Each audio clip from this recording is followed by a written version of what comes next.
Wanted to do a quick video real quick. So I need for y'all to be selfish.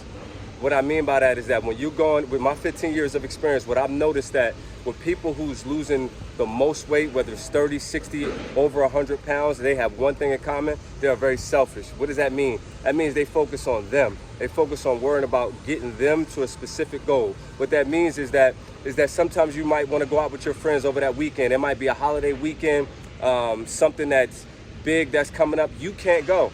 Or if you do go, you can't eat the food or drink the drinks because you're gonna you're gonna set yourself back.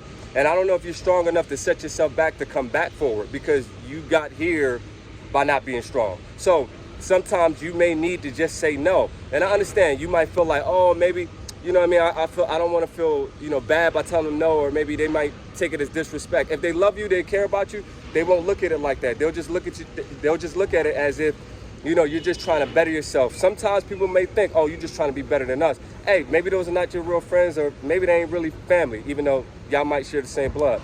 But sometimes you might just need to get away from that circle in order for you to reach that goal. But I've been doing this for a very long time, and I've noticed that this one particular things and many other things that the people who lose a lot of weight, they share in common is they're selfish. Again, they're not hurting anybody, but they think about themselves first, about the food that they eat and the drinks that they put in their mouth and the people they hang out with and the time they get to bed and the rest that they need in order to get to that gym in the next morning. Sometimes people will work harder for somebody else than they do for themselves. So if you need to, maybe do it for somebody else, a loved one, your child, your significant other, your mom or your dad, so that you can be here long term to see whether that your kid grow up or your mom and dad, get to see you see another birthday or whatever the case may be.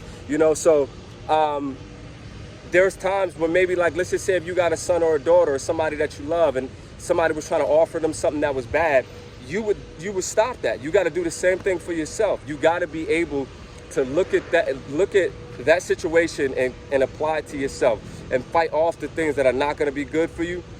And the things that are going to be good for you, you need to start hanging around them. That's how you're going to end up staying motivated. And like I said, over the last 15 years of helping those people, that's one of the things that they all share in common. So if you're trying to lose that weight, whether it's 10, 30, 50, over 100 pounds, you're going to have to start being selfish. And by you, I'm not sure if I'm talking to you, but I got to say this because I'm looking at a lot of things online and all this, we applauding people for being a certain size or whatever the case may be, or big is beautiful. That's just not cool, man. Seriously, it's really not. It's beyond unhealthy. And I noticed that kind of catering to somebody's feelings and letting them know that them being overweight is either sexy or cool, that's just not sexy, nor is it cool on any level. I'm not saying that you're not human and you don't deserve love. What I'm telling you is you need to start loving yourself.